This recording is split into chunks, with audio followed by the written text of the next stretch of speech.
meninas, oi mulheres, oi pessoas com útero. Então, hoje a gente vai falar sobre um assunto muito importante, que é o exame Papa Nicolau. Ou exame da lâmina, do esfregaço, né, círculo vaginal, exame preventivo, do colo do útero, colposcopia oncótica cervical. Enfim, são muitos nomes que podem ser dados a esse exame, mas o que importa é saber quando é que ele é necessário, a quem ele é necessário, como é que ele é feito, né? Então vamos comigo que hoje a gente vai desvendar tudo isso. Inicialmente a gente precisa diferenciar o exame Papa Nicolau do exame ginecológico, tá? Eles andam ali atrelados e precisam sim acontecer simultaneamente na maioria dos casos. Porém, eles são coisas diferentes, a gente precisa diferenciar. Tá? O exame ginecológico, ele é uma inspeção, ou seja, uma observação de como é que tá a nossa mucosa vaginal, como é que tá a vagina por dentro, por fora, tem alguma lesão, alguma inflamação, infecção, certo? Candidíase, alguma outra infecção que pode estar sendo desenvolvida naquela região. Então, é mais pra gente inspecionar, observar. Já o Papa Nicolau, ele tem como objetivo rastrear a presença ou não de HPV, que é o papiloma vírus humano, tá? O HPV ele é um vírus que pode estar sendo transmitido via contato sexual, tá? E aí, se ele não tem um tratamento eficaz, ele pode desenvolver para o câncer de colo de útero, tá? Então, é um assunto bem delicado e a epidemiologia no Brasil ainda assim continua sendo grande. Então, a gente precisa estar de olho e fazer, de fato, o Papa Nicolau direitinho, tá? E é por isso que eu tô fazendo esse vídeo. Beleza, Evelyn, já entendi. Agora eu quero saber quem é que danado pode estar fazendo esse exame. Então, mulheres ou homens trans que tem vida sexual ativa ou já teve e que se enquadra na faixa etária de 25 a 64 anos, tá? A gente vai falar mais um pouquinho sobre isso. Pra quem não sabe, o homem trans, ele tem a genitália do sexo feminino, mas a sua identidade de gênero é a identidade de homem, tá? Então, apesar de se reconhecer como um homem, o homem trans, ele nasce com a genitália feminina. Então, de uma forma ou de outra, ele precisa desse rastreio caso ele tenha vida sexual ativa e caso ele não tenha feito ainda a cirurgia de readequação de sexo. Menina, e por que as meninas antes dos 25 anos, mesmo que elas já tenham tido relação sexual, elas não podem fazer esse exame? Não é que elas não podem, é porque o exame ele não vai ser tão eficaz. Por quê? Porque o papilomavírus humano, ele só vem desenvolver alguma mutação de célula para de fato acontecer ali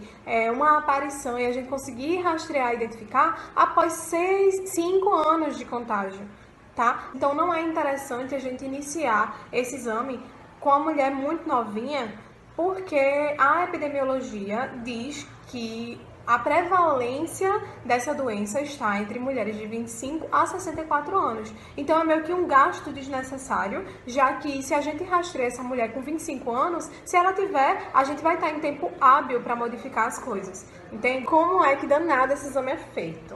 Vamos lá desmistificar isso, né, minha gente? Primeiramente, a gente utiliza um espéculo, tá? Que é uma espécie de alargador que entra estreitinho e alarga lá no colo do útero, aqui é a vagina. Ele vai ser introduzido estreitinho, vai ser alargado e a gente consegue aqui no fundo observar como é que tá o colo do útero, entendeu? Então, quando a gente introduz o espéculo, abre e observa lá o colo do útero, a gente vai fazer o que a gente chama de raspagem, certo? A gente vai introduzir uma espécie de escovinha num buraquinho que existe ali no meio do colo do útero, tá? A gente coloca essa escovinha, faz ali uma raspagem, retira a escovinha, porque ela vai vir com células. E essas células, elas podem identificar, rastrear alguma alteração, tá certo? Voltada para esse assunto que a gente tá falando. Então, a gente pega uma lâmina e coloca o esfregaço, a gente fala isso, né? O esfregaço. A gente esfrega essa escova na lâmina, tá? Para que a gente tenha uma maior eficácia, além da escovinha no buraquinho, a gente também pode utilizar uma espátula ou um cotonete para não somente no ponto, mas também do ladinho do colo do útero, a gente recolher ali amostras das células existentes naquele local e colocar também na lâmina para ser levada lá para o laboratório e identificar se tem alguma normalidade para o papilomavírus humano, certo? Mas também é importante salientar que se você não tiver o diagnóstico lá no laboratório de papilomavírus humano, mas você tiver uma outra coisa que está anormal, por exemplo, infecção fúngica, bacteriana ou mesmo viral por um outro vírus, esse exame ele é capaz também de diagnosticar, tá? E com que frequência que eu vou fazer esse exame?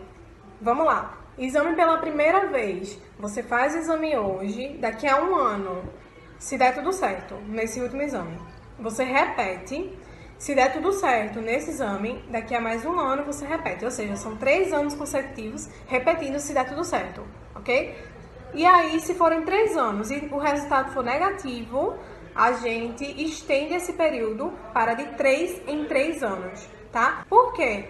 Porque lembra daquela evidência que mostra que o papilomavírus humano ele só começa a mostrar sintomas após anos de infecção, né? Em alguns casos até ele regride nos 2 primeiros anos e acaba não manifestando nada. A gente tem aí uma comprovação de que de 3 em 3 anos esse exame está eficaz caso você não tenha mostrado nenhuma manifestação do vírus anteriormente. Mas se você apresentou o vírus, né, no rastreio do Papa Nicolau em algum momento, esse exame ele tem uma redução na frequência para de 6 em 6 meses. Então fica mais rápida essa frequência. Tá? Eu que sou gestante, Evelyn, eu posso fazer o Papa Nicolau? Pode, minha gente, pode sim. Você não vai ter um aborto espontâneo, um aborto provocado por conta do Papa Nicolau, não. A frequência é a mesma, certo? Não tem nada que difere a mulher gestante de uma mulher não gestante nesse caso, certo? Então, tudo tranquilo. Você pode fazer tranquilamente. E uma mulher que já passou aí da menopausa, tem necessidade dela fazer o preventivo? Tem necessidade se ela continua tendo uma vida sexual ativa e dependendo do histórico dela, tá? Se ela não apresentou até hoje nada que manifeste o papilomavírus humano, a gente pode aí estar considerando a história, mais a manifestação clínica, mais o fato dela manter a relação sexual ativa, tá? Então, isso aí depende de caso para caso. E uma mulher esterectomizada, ou seja, perdeu o útero, quem sabe, útero e ovários, né? Foi retirado por algum motivo. Essa mulher que perdeu o útero, ela precisa fazer o exame Papa Nicolau? Depende do histórico. Essa mulher que perdeu o útero, ela perdeu por conta do HPV? Ou antes de perder, ela apresentou HPV? Se sim, é preciso fazer o exame Papa Nicolau. Porque por mais que não tire as células do colo do útero, a gente faz uma raspagem ali da lateral do canal vaginal para identificar ou rastrear manifestações que possam estar aí surgindo novamente. Mas se a mulher nunca apresentou o HPV e agora, né, depois de retirar o útero, ela vai fazer o Papa Nicolau, não tem muito sentido, porque o câncer de colo de útero ele só acontece caso o útero esteja ali. E eu que nunca tive relação sexual, eu preciso fazer o Papa Nicolau? Não, se você nunca teve uma relação sexual e o HPV ele passa por relação sexual, não tem sentido. Mas é importante a gente lembrar que tem muita gente por aí achando que preliminar não é sexo. E a gente precisa entender que sexo, ele inicia nessas ditas preliminares, né? Que não existem, na verdade. Tudo de conteúdo sexual, de experiências sexuais é sexo, tá? Então, se você tem, por exemplo, ali, um esfrega, mas você não tem penetração, você precisa entender que aquilo ali já é uma relação sexual. Então, é necessário que isso seja levado em consideração na hora de você se considerar uma pessoa ativa sexualmente ou não. Sexo não é apenas penetração, entendam isso. Saúde, onde é que, danado, eu posso fazer esse exame? Nas unidades básicas de saúde, pelo programa Saúde da Família, você consegue fazer esse exame inteiramente gratuito, tá? E também existem alguns ambulatórios que estão ali como pontos de apoio das unidades básicas de saúde, porque às vezes a demanda é grande e precisa aí de um extensor, né, para a demanda grande. Então, talvez você consiga, não na UBS, mas no ambulatório que tem aí esse exame disponível, tá? E ainda tem clínicas particulares que fazem esse exame. Além disso, existem outras doenças que podem ser identificadas pelo Papa Nicolau, pelo exame ginecológico, como a gente falou anteriormente. Então, não necessariamente o HPV é a única doença que você precisa estar se preocupando nesse sentido. Então é importante que você faça aí essa frequência de consultas ginecológicas, mesmo que você não vá fazer o HPV sempre, mas é bom que todo ano você faça uma consulta ginecológica. Viu que a frequência do HPV do Papa Nicolau tá de 3 em 3 anos? Beleza, mas não é porque você só vai fazer Papa Nicolau de 3 em 3 anos que você vai deixar para consultar um profissional especializado na área ginecológica apenas de 3 em 3 anos. Não, se você apresenta alguma manifestação que tá coçando, tá ardendo, tá incomodando, tá dando um corrimento que não tá legal,